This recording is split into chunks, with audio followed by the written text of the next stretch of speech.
Suppose tomorrow you were in an accident and lost the use of half of your body. How would you deal with it? Madam President, Madam Toastmaster, fellow Toastmasters and honored guests, this is what happened to me in 1998. One day I was working, ballroom dancing, having fun, married, I had 2 beautiful kids, and within just a few months, actually, all of a sudden, I was paraplegic. I have no use of my body from here down. How did I deal with that? And what I did with that is the subject of my speech. There are many ways that you can look at life, and there are many things that you can do about what happens to you. So let's talk about some of those. There is a philosophy, not DIN, but do it now. And that means that while you are going through life, are you doing the things that you want to do right now? Because at any moment, you never know what's going to happen. For me, it was a brain tumor out of nowhere. I had no signs, nothing. Could be in a car accident tomorrow. And whatever happens, are you going to keep moving forward? Are you going to continue with your life the way you've done it? And how do you deal with that? Well, one way you can deal with it is with a PMA, a positive mental attitude. This phrase was first coined in 1937 by a man called Napoleon Hill in a book called Think and Grow Rich. Actually, he didn't actually use the phrase PMA in the book, but he alluded to it and actually coined the phrase in his next book. The point is, what is PMA and how does it apply? Positive mental attitude simply means that if you're given lemons, you make lemonade. Is the glass full? Yes. It's never empty. It's never half empty. It's always half full. Whatever hits you, you just come right back. You just hit right back. Life is what you make it. And that's what I did. I was down for a while. Took me a couple years to get used to my new body. But then I started taking on things. I started learning about my new life, about how to deal with things. I had to learn how to move. Well, I move with a wheelchair. Walking is overrated now. People say, oh, don't you want to walk? I could care less. I still get around, I just roll. There are other things that are more important to me. However, I did have to learn these new things. I had to learn how to deal with my emotions. I had to learn how to deal with my children. My son was 6 at the time I was injured. He was angry at me for the next 12 years. He was angry at me because he's a kid, and he saw that I was his dad and could no longer throw the ball. I couldn't teach him how to ride the bike anymore. Well, I ride bikes with him because he already knew. And so he was angry at me. I had to learn how to deal with that. And that's the kind of thing that a PMA helps with. I overcame the grief that I went through, the anger, the depression, and I came out with a very strong PMA. And I started doing things. And these are the kind of things that a lot of people that I know who become injured in some way, it doesn't have to be a spinal cord injury, it could be something else, don't do. And a lot of it has to do with their attitude. Attitude is everything. You might have heard that. It's the same thing.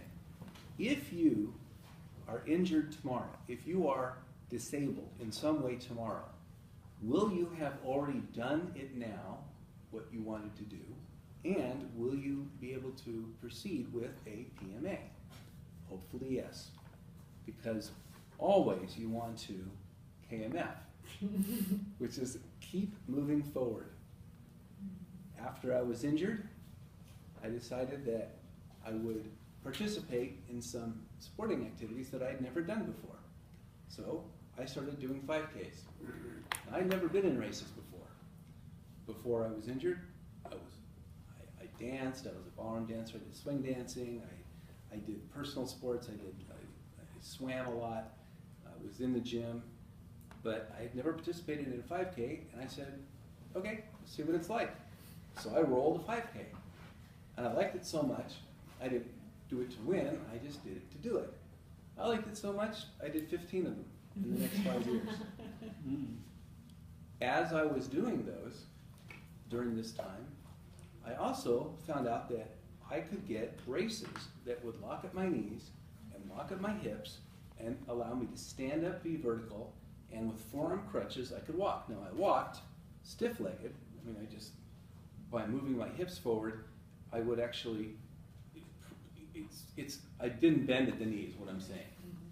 And the point is, I was able to stand up and walk, even though it's overrated. It's good for my health to stand up and walk. It is for anybody's. The point is, I did that. And what I did, just for fun, is at the end of the 5Ks, I would stand up and walk the last 200 feet to cross the finish line. When I got to the finish line, I took my forearm crutches, I threw them up as a victory V. I have video of this. It's awesome. And it's just part of being alive. So I hope that this has helped give you some ideas. And what I did is people kept telling me, you've got an interesting story. You should write about it. So I did. And I wrote a book called 6 Days, The Events That Transformed My Life. And this just chronicles what I've been through and some of my philosophies and some of the attitudes that I hold dear. So the point is, if something happens to you, are you going to do it? Have you already done it now, or are you going to do it now? Or if you didn't already do it, will you do it later? I'll give you one example. I've always wondered what it was like to ski. I had never been water skiing. So this summer, I went water skiing. It's an adapted water ski, special contraption that I get in, and the boat takes off, and I'm in the water, and it lifts me up, and I'm on skis, and I'm holding on to the ski poles, and I'm sitting, but I'm skiing. A couple winters ago, I went skiing in the snow. How do you ski in the snow? Can't stand up. There's a sled. I transfer into the sled, feet are up in front of me, I'm on a ski, I have 2 poles. At the bottom of each pole is a little tiny miniature ski. And so as I'm going down the hill, I'm just leaning and turning the little skis, and I'm skiing. Lemonade. The point of all this is, are you going to take advantage of whatever it is that life throws at you? One thing to remember is this, and I'll conclude with this. The point of life is not to stay young. You hear all the commercials, oh, look young, stay young, dye your hair, look young. It's the most important thing because people judge you by how you look. It's not what you are. It's who you are. And the point of life isn't to stay young. The point of life is, can you get old? If you can get old, then you've done the right thing. You've stayed healthy, you've taken an active part in life, you've done the things you've wanted, whether you've done them by sitting down and skiing or standing up, whether you can do 5Ks or go to the gym. I go to the gym 3 days a week and I swim twice a week. I bet a lot of people in this room don't even do that much exercise. I eat really, really well. I want to get old. Whether I'm walking or not, irrelevant. So, if you're interested, I do have my book available, if you're interested in looking at it. But the key take-home message tonight is to be active, take a part in life, keep a positive mental attitude, and keep moving forward.